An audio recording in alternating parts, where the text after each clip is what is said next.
So today I'm going to go over the syllabus and the schedule. This packet is posted under our introduction unit. These are your introductory lecture notes, okay?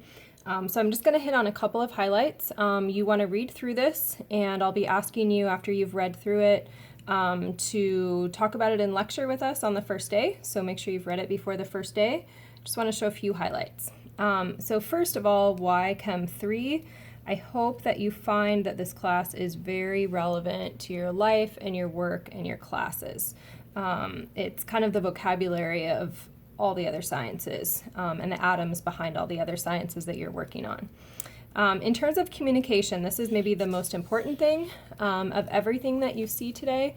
So communicating with me, it's going to take extra effort, but it also can make the class even better than it would be if we weren't at a distance. So a couple things I want to highlight for you here. Listen well and take risks by speaking up. Also, don't be afraid to throw a little humor in.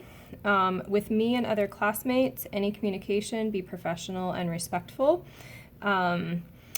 Stay in constant communication. So communicate frequently. I realize that life is going to be who knows what this semester as usual, so just communicate frequently.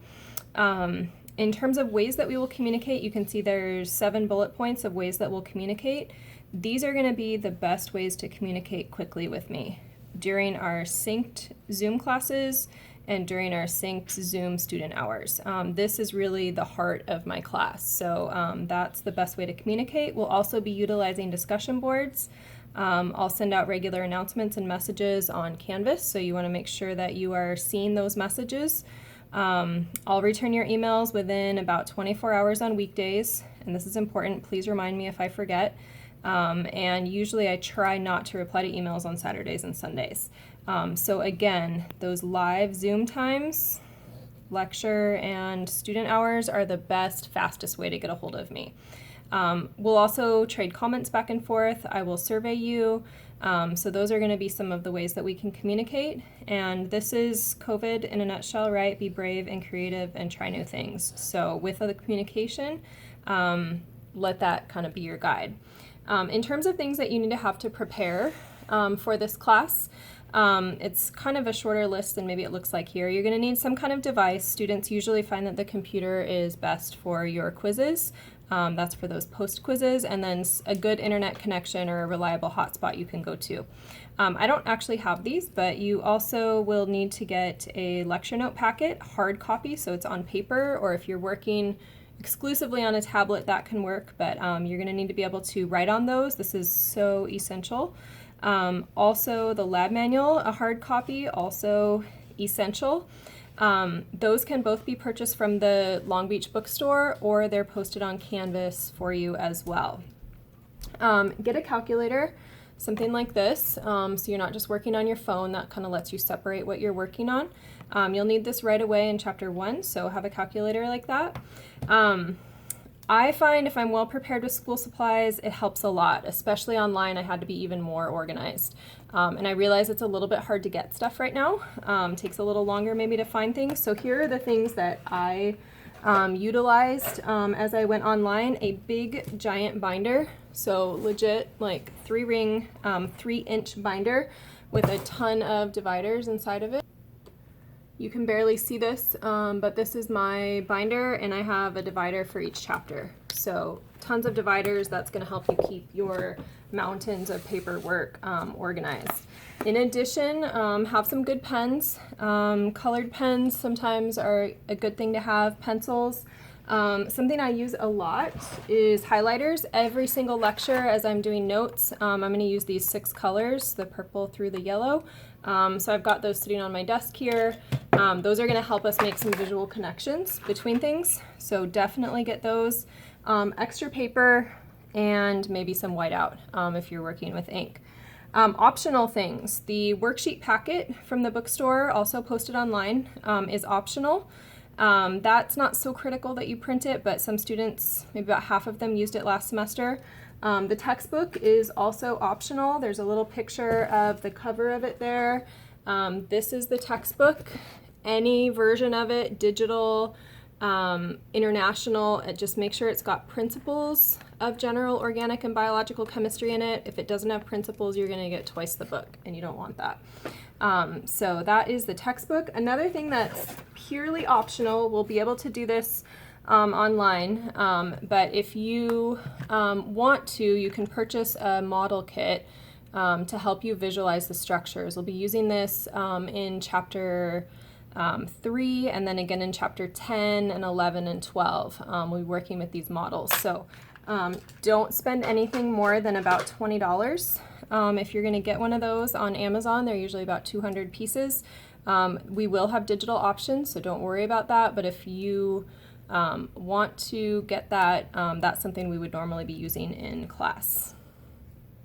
So just to grab my markers for the first time here, these synced Zoom classes, you'll see when we get to the schedule, I'm going to highlight those in orange for my Monday, Wednesday, and in blue for my Tuesday sections. So these are my Monday, Wednesday people, these are my Tuesday, Thursday people. And then we will also be using yellow when we get to the schedule to talk about when those student hours are, and those are open to everybody. So moving on here to the second page, how am I going to learn in class and outside of class? Those live meetings, again, are essential for your learning. Last semester, every student passed this class, and the vast majority, I would say probably 90%, regularly attended every Zoom lecture and or student hours. So that is what I'd hope to replicate this semester. So plan on that. We'll see this on the schedule, but if you are going to pass, you're going to be putting in 12 to 17 hours a week working on this class. So I'll show you how that might map out on a schedule in a bit here. In terms of grades, how are we going to measure that? We'll have roughly 900 points at the end of the semester, and that's going to be divided between practice quizzes, post quizzes, participation, labs, and then you will have a cumulative final exam. You can see the points that each assignment is worth. You can see how often you have those assignments. You can see everything but the final has at least one drop built into it. And then here's the points. Those all add up to about 890 points. There may be a little flex on this, but this is where your points are coming from. These dropped assignments here, they are for when you have a crisis or you want to make a mistake and grow from it. There are no makeup assignments, so these are also your sick days, so use those accordingly. If you have a serious emergency, I realize just with COVID alone there might be an emergency, get in touch with me right away. If you're not sure if it's an emergency, ask me, but generally those are going to cover most of your sick, overslept, had to run into work kind of days, okay? I will update grades on Canvas, keep track of those grades, and make sure that you let me know if there's a mistake, okay? Other crucial resources, just to wrap up these text pages here. There's a resources page on Canvas. This is an excellent Instagram account to keep you up to date on healthy things happening at LBCC. The Student Technology Help Desk is a tremendous resource as you're getting your tech side of things set up for the semester. If you will be using accommodations through DSPS this semester, please make sure I get that accommodation letter as soon as possible. I can't give you extra time or accommodations until I have that letter, so make sure you work on that. Chemistry is a great subject. I can't wait to work with you on it. So in the next video, we'll look at the nuts and bolts of the schedule.